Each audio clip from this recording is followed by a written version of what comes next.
President Donald Trump announced a new $500 billion AI initiative, starting with a flagship data center in Texas with plans to expand nationwide. So, will Stargate redefine America's role in the global AI race? I'm Veronica Dudo. Let's find out. This is In America Today from the Ticker News Studios in New York City. On his first full day in office, President Trump announced a groundbreaking artificial intelligence initiative alongside three of the tech industry's biggest names. Joined by the leaders of OpenAI, Oracle, and SoftBank in the Roosevelt Room, Trump unveiled Stargate, a $100 billion project to start aimed at building massive AI data centers across the United States.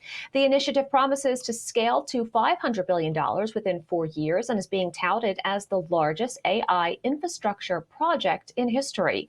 For more, I'm joined by Oz Sultan, the chief strategist with the Sultan Interactive Group. Hi, Oz. Welcome to the show. Thanks for having me. So first, let's begin with what does this collaboration between OpenAI, Oracle, and SoftBank signify for the U.S. AI industry?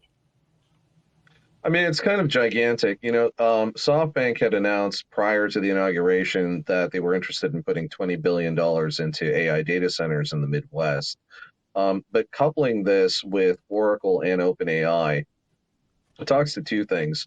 Number one, we could be moving to establish AI dominance very shortly, easily by 2026. Number two, this is well beyond the investments that the entirety of the European Union and the European Commission are making. And three, this puts us on beyond an equal footing with China, not just in terms of the AI arms race that's going on, but it opens the doors for the creation of potentially hundreds of thousands of jobs in data center operations, AI operations, and related industries. And there's a tremendous amount of power that's going to be required to do this. So you could see uplift across, oil and gas, power generation, energy, as well as technology, being AI and quantum, really kind of coming out of this. How might this project influence America's competitiveness in the global AI landscape?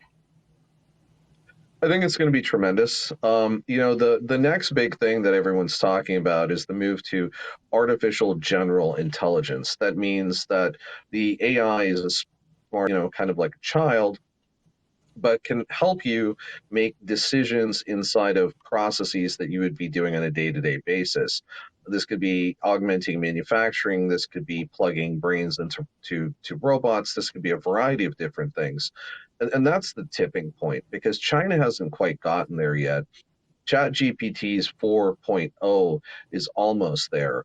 But I think this collaboration, bringing Oracle and the power that Larry Ellison kind of drags to the table, as well as the investment dollars from SoftBank, could just be tremendously powerful in ensuring our foothold for the long term.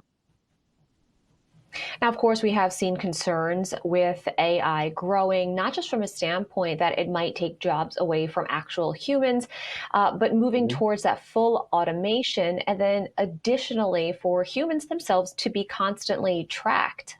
How do we unpack all that? Well, the tracking is already going on with AI in China. We've seen this with the social credit scoring system and what's being utilized by their camera systems. We also see this in Europe. There's pieces of it in place in London. But it's not necessarily being used for, stopping crime. It's really being used for behavior performance and behavior modulation. I think America is not going to go for that. And I think part of this, too, is going to lead to legislation and education of legislators as to what kind of guidelines and guardrails we need to put in place, and also what laws are really going to keep Americans safe. How will this partnership address concerns about AI safety, governance, and also transparency? I think it's sort of multifold. Number one, you notice that Microsoft and Google are not at the table. What we have here is one of the leading AI companies, OpenAI. We have one of the leading infrastructure and enterprise companies, Google, and you have large investor.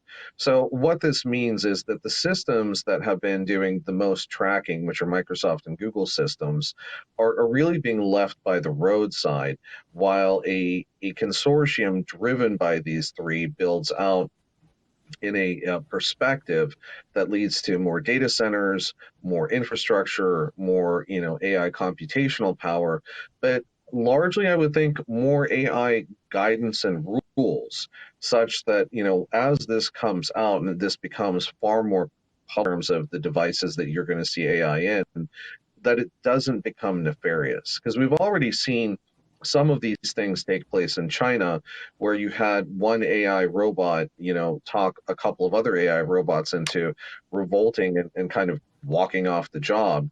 It becomes far more scary, I would say, when you have large scale AIs that we're talking about that are beyond this artificial general intelligence that we should have on the market realistically within 18 to 24 months.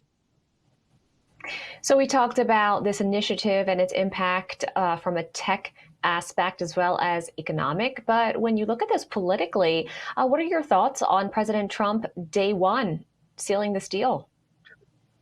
I'm really, really happy about where we are right now. I mean, as you know, as an RNC delegate last year, I think from technology to border policy to a variety of other things, we're moving America in the right direction. And if we don't take, the fourth industrial revolution by its shirt tails and just really drag it forward, we're going to be dragged forward by other powers around the globe. And if we're setting the pace and setting the stage and setting the tenor for this, this really is the Andrew Carnegie moment that we've been waiting for, that the Democrats didn't deliver, but we're now getting from President Trump on day one. So really, it seems that this new technology is unstoppable, but at least America should try to be the one to harness it. You know what? You're not going to put the genie back in the bottle with this one, and if it is going to become something that's ubiquitous, which is in everything, we should not just be guiding it; we should be leading it. We should also be kind of the leaders in licensure, in the legal aspects of this, and we should also be guiding regulations. The regulatory frameworks in Europe oftentimes are anti-business to themselves, and it has to be balanced in between business and civilian rights and citizen rights. And I think that's the big thing that we're going to get out of this is, we didn't want this to become some big onerous thing.